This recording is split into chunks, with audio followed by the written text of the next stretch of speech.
Hi everyone, welcome to मानदेस। तो आज हम क्या पढ़ेंगे? टुडे विल बी स्टार्टेड क्या मॉडर्न हिस्ट्री। मॉडर्न हिस्ट्री में आज हम क्या देखेंगे? आज हम पढ़ेंगे डिवाइडेड ऑफ बंगाल, यानी किस तरह से बंगाल विभाजन का प्रारंभ हुआ, किन कारणों से बंगाल का विभाजन हुआ। तो बंगाल का विभाजन किसके शासनकाल में हुआ? तो लॉर्ड कर्जन ने बंगाल का विभाजन किया। अब ये विभाजन कब हुआ? 1905 1905 में क्या है, बंगाल का विभाजन हुआ।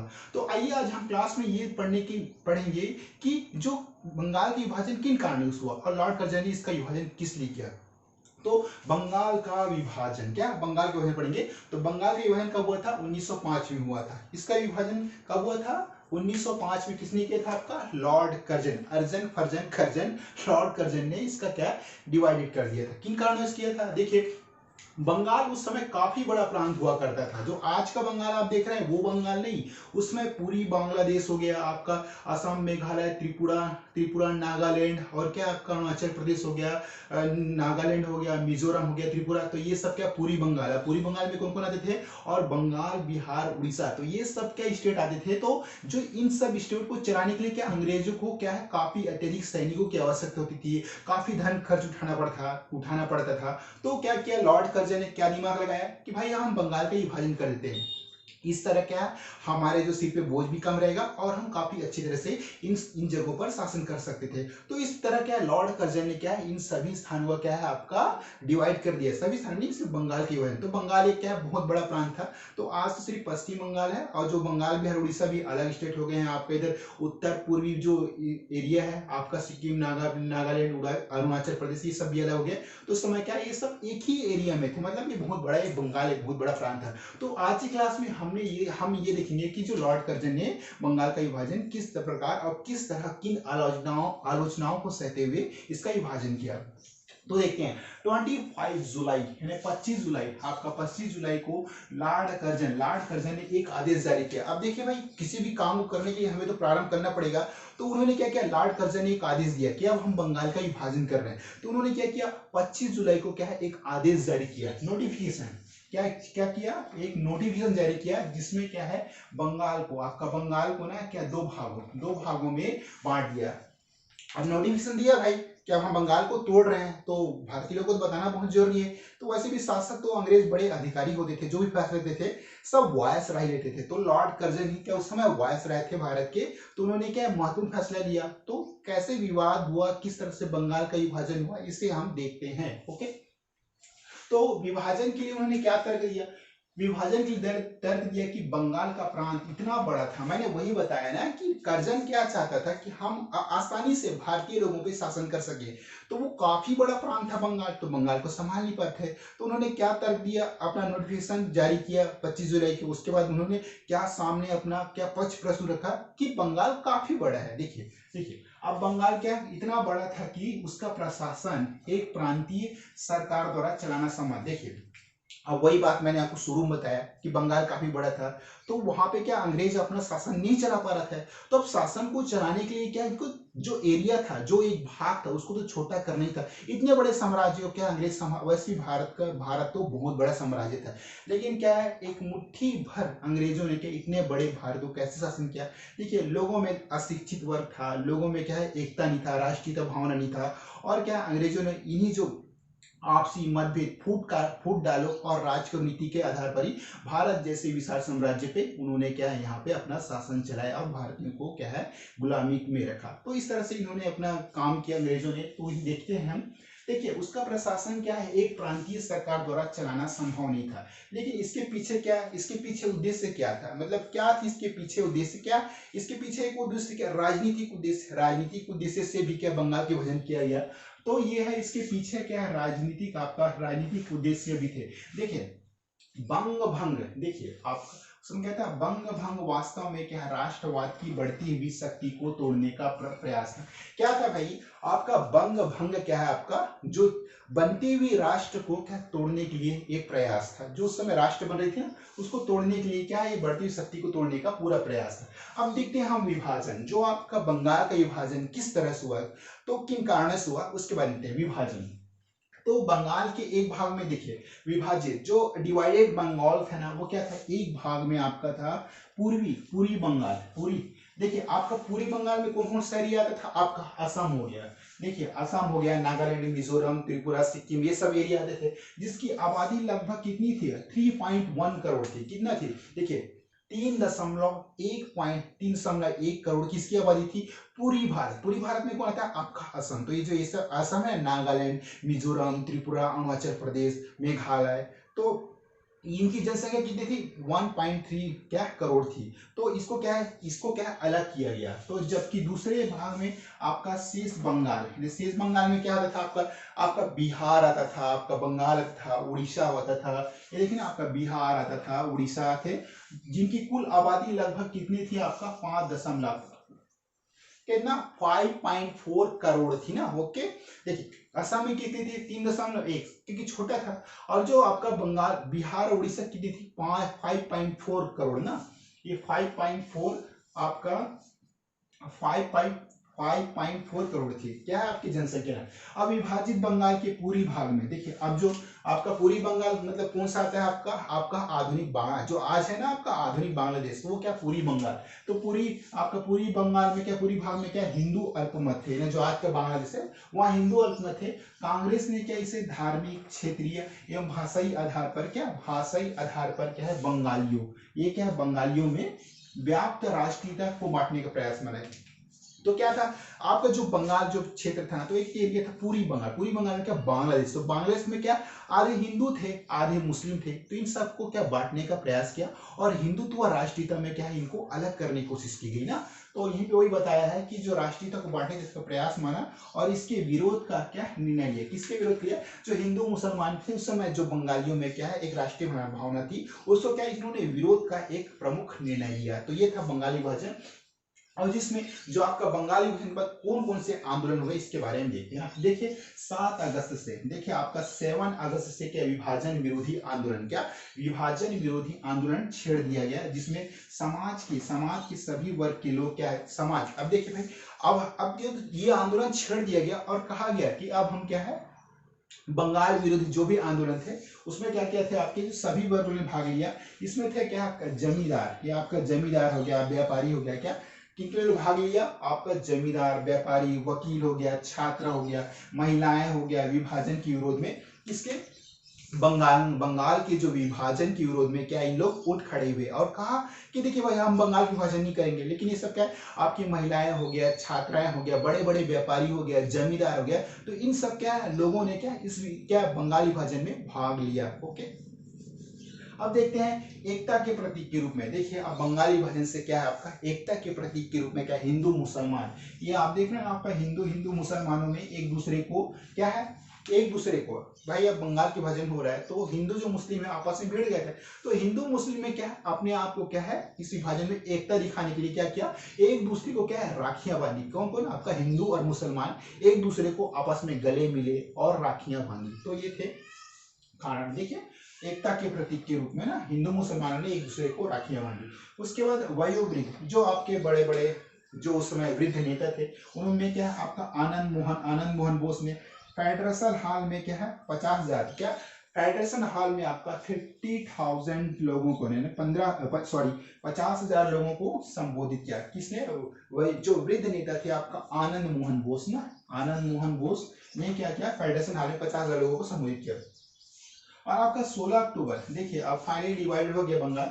16 अक्टूबर 1905 को क्या विभाजन लागू किया गया, कब, 16 अक्टूबर 1905 को विभाजन लागू किया गया। इस दिन को बंगाल में शोक दिवस के रूप में मनाया जाता है। कब मनाया जाता है भाई, आपका 16 अक्टूबर 1905 को क्या है बंगाल में क्या है शोक दिवस के रूप में मनाया जाता है। क्यों मनाया जाता है, क्योंकि इस दिन बंगाल का विभाजन हो गया है, डिवाइडेड ने रूल अपनाते हुए लॉर्ड कर्जनविस को क्या है तोड़ दिया। ओके, उसके बाद इसमें क्या शोक दिवस मनाता है, देखिए और उसके बाद क्या है सड़के में क्या है वंदे मातरम की आवाज से गूंज उठी, जिससे 16 अक्टूबर के दिन क्या हुआ, जो सड़कें थी ना वहां पे क्या क्या आवाज गूंज उठी, वंदे मातरम। किसकी आवाज उठी, वंदे, सड़कों पर वंदे मातरम की आवाज गूंज उठी 16 अक्टूबर 1905 को। जब बंगाल का विभाजन हुआ तो लोग सड़कें पे चढ़ थे, सड़कें वीरान थी। सड़कें वीरान होने के कारण क्या है लोग आपस में बहुत ज्यादा क्या है जनसभाएं जुलूस लेकर क्या है निकले, तो सड़कें काफी भर गई। और इसी के साथ ही सड़कों में क्या आवाज आई, वंदे मातरम की आवाज गूंज उठी। ओके, उसके बाद रविन्द्रनाथ टैगोर ने, देखिए अब क्या है आपका ये हमारे ना रविन्द्रनाथ टैगोर, सबसे पहले इनको नोबेल पुरस्कार मिला गीतांजलि के लिए 1900 क्या है आपका 1900 आपका 1900 आई थिंक डेट याद नहीं है, 1903 में है या 1913 में है। तो इसने क्या रचना की, अमार सोनार बांग्ला। देखिए इसने क्या लिखा, अमार सोनार बांग्ला, किसके, बंगाल विभाजन के समय ही रविन्द्रनाथ टैगोर ने कौन से गीत लिखे, अमार सोनार बांग्ला गीत की रचना की। ओके, उसके बाद हम नेक्स्ट देखते हैं स्वदेशी एवं बहिष्कार, यानी जो स्वदेशी आंदोलन है, स्वदेशी एवं बहिष्कार है, उसमें क्या क्या हुआ है। जब ये आपका स्वदेशी बहिष्कार आंदोलन प्रारंभ हुआ, इसमें किन किन घटनाओं का उल्लेख किया गया, इसके बारे में देखते हैं। देखिए स्वदेशी एवं बहिष्कार आंदोलन में आपका क्या ज्ञापन सौंपना हो गया, क्या क्या ज्ञापन सौंपना, प्रदर्शन हो गया, आपका प्रदर्शन हो गया, सभा और प्रस्तावों का क्या सरकार पर कोई प्रभाव नहीं पड़ा। देखिए उस समय होता था क्या, जब कोई भी हम जब भी कोई बहिष्कार या आंदोलन अंग्रेजों के खिलाफ करते थे तो किनका लेते थे सहारा, आपका ज्ञापन हो गया, समाचार पत्र हो गया, जुलूस हो गया, आंदोलन हो गया। तो इन सभी के द्वारा ही हम क्या, जो आपका ब्रिटिश सरकार के विरुद्ध क्या है मोर्चा या आंदोलन लाते थे। तो उसमें क्या है, उसमें क्या कोई प्रभाव, यानी जो ब्रिटिश सरकार पर इसका कोई प्रभाव नहीं पड़ा ना। ओके, इसके बाद है आपका तब स्वदेशी और क्या है बहिष्कार आंदोलन प्रारंभ हुआ। तब फिर क्या है, लोगों ने क्या किया, जो जनता ने क्या है स्वदेशी बहिष्कार आंदोलन का प्रारंभ किया। और यह आंदोलन क्या है, बंगाल, कहाँ प्रारंभ हुआ, बंगाल में प्रारंभ हुआ। सबसे पहले कहाँ प्रारंभ हुआ, यह आंदोलन क्या है बंगाल से प्रारंभ हुआ। और स्वदेशी आंदोलन का जो महत्वपूर्ण पक्ष था आत्मनिर्भरता पर जोर था।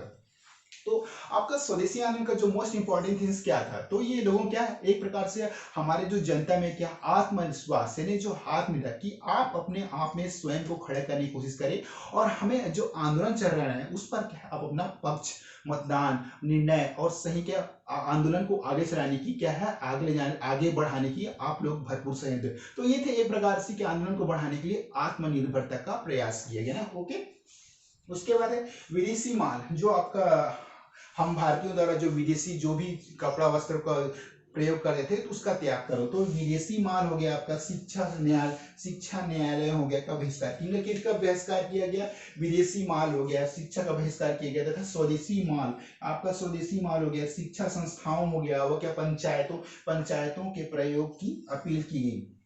तो विदेशी, इस जो आपका स्वदेशी आंदोलन के बहिष्कार में क्या हुआ, विदेशी कपड़ों की होली जलाई गई। देखिए ना, विदेशी कपड़ों की क्या होली जलाई गई। और क्या विदेशी सामान की दुकानों पर क्या धरना, क्या विदेशी जो भी अंग्रेज जो अपने सामान लाए थे तो हम भारतीय क्या कुछ उपयोग करते थे, तो विदेशी सामानों की दुकानों पर क्या धरना प्रदर्शन किया गया, एवं क्या खरीद बिक्री कर्ताओं का क्या सामाजिक बहिष्कार किया गया।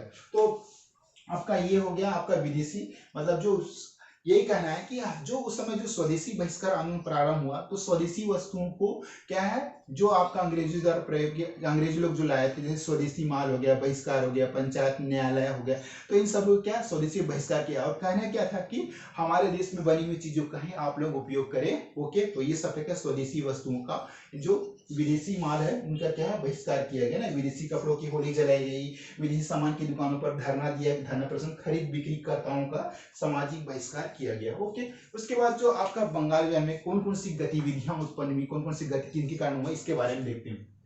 तो देश में क्या है विविध उद्योग की स्थापना की गई। क्या की गई, उद्योगों को स्थापना की गई। फिर क्या है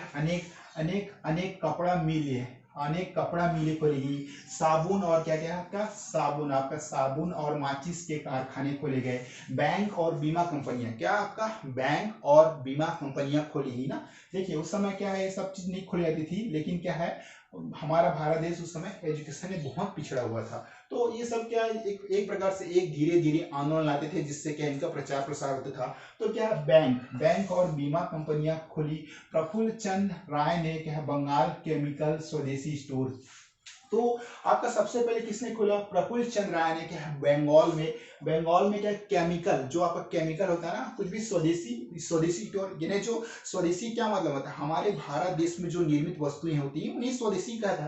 तो क्या बंगाल केमिकल स्वदेशी स्टोर्स खोला। और क्या रविन्द्रनाथ टैगोर ने भी स्वदेशी स्टोर खुलवाने में मदद की। किसने मदद की, आपका रविन्द्रनाथ टैगोर ने ना स्वदेशी वस्तु खुलवाने में क्या मदद की। उसके बाद राष्ट्रीय शिक्षा परिषद, ये देखिए आपका राष्ट्रीय शिक्षा परिषद 1906 गठित कब किया गया?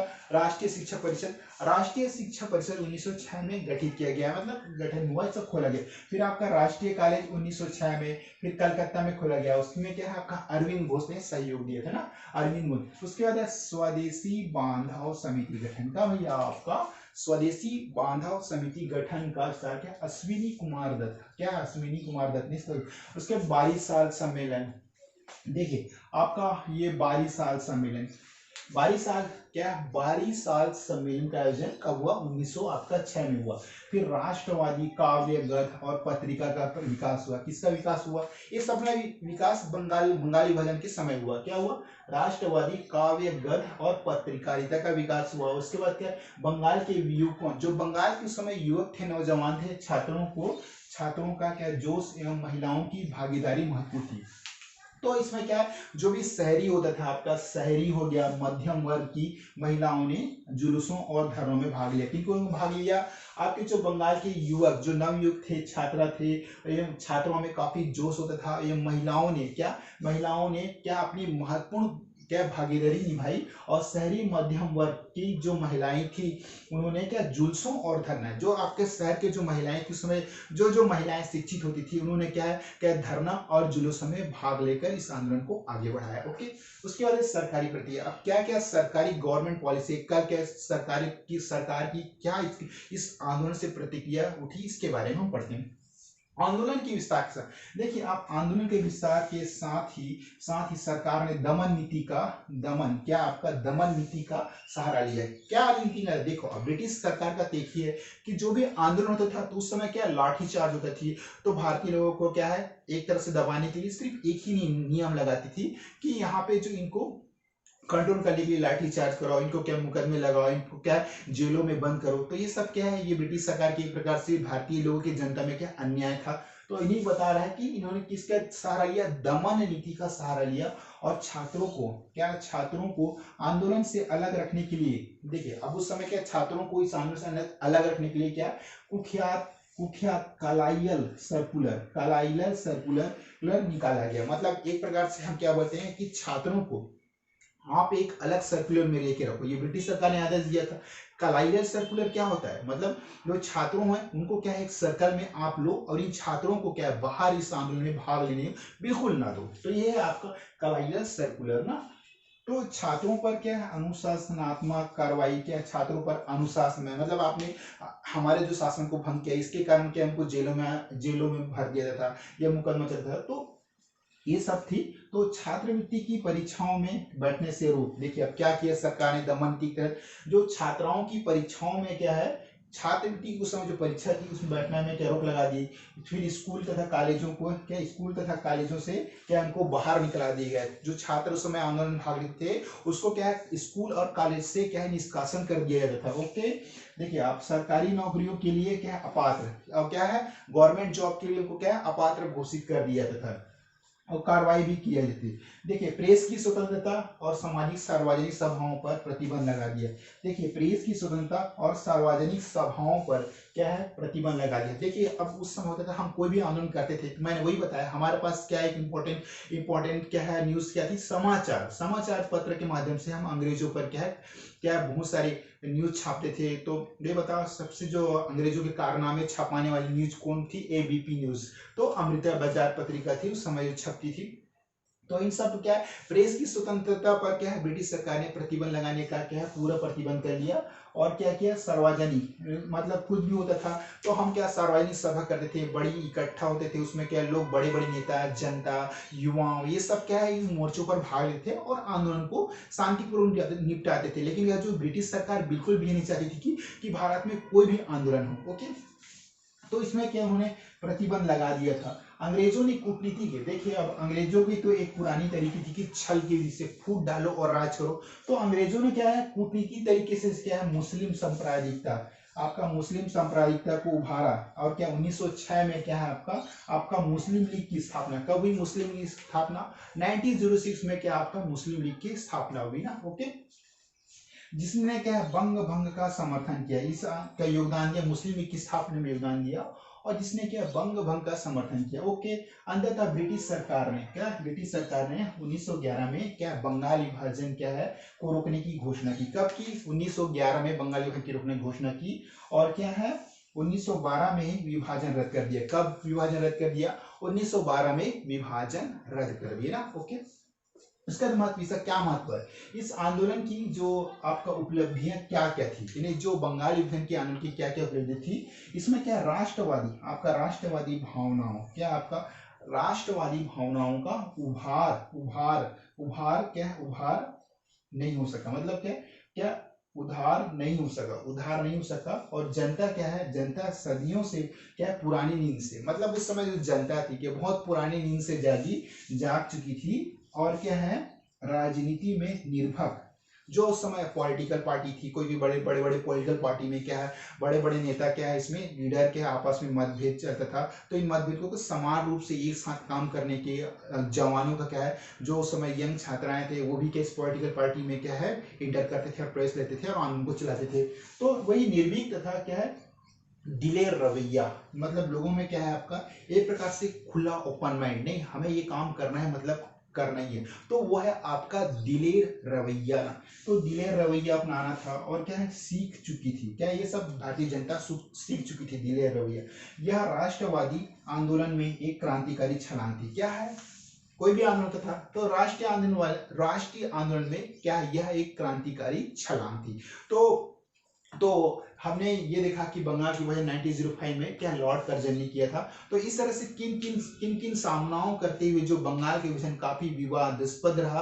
तो कर्जन के काल में यही था इंपॉर्टेंट कि जो आपका बंगाल विभाजन किस तरह से हुआ, इसमें किन किन क्षेत्रों को शामिल किया गया और किन क्षेत्रों को जोड़ा गया, हटाया गया और आंदोलन किस तरह से सक्सेस हुए। और जो इसका स्वदेशी में इसका क्या बहिष्कार हुआ, कौन कौन सी आपकी क्या गतिविधियां थी, और क्या है इसमें जो इसका जो बंगाल विभाजन है क्या महत्व है और इसका क्या परिणाम लिखा। तो वही है 1911 में जो ब्रिटिश सरकार ने क्या किया, बंगाल विभाजन को रद्द कर दिया ना। ओके, तो इस प्रकार हमने आज की क्लास में देखा बंगाल विभाजन को। तो ओके, नेक्स्ट क्लास में और भी काफी इंटरेस्टिंग फैक्ट लाएंगे हम जो मॉडर्न हिस्ट्री में। उम्मीद करता हूँ कि मेरी क्लास की वीडियो आप लोग को पसंद आती है। तो प्लीज यार do like subscribe and comment. तो आज की क्लास में बस यही बंगाली विभाजन, और हम नेक्स्ट क्लास में मिलेंगे। ओके, और उम्मीद करता हूँ कि आपका दिन काफी शुभ बीते। ओके, नया साल में आप नया जोश और नए उत्साह के साथ पढ़ाई करें और आप जो भी आपका करियर प्लानिंग है उसमें आप काफी सफलता अर्जित करें। Okay, bye bye, see you.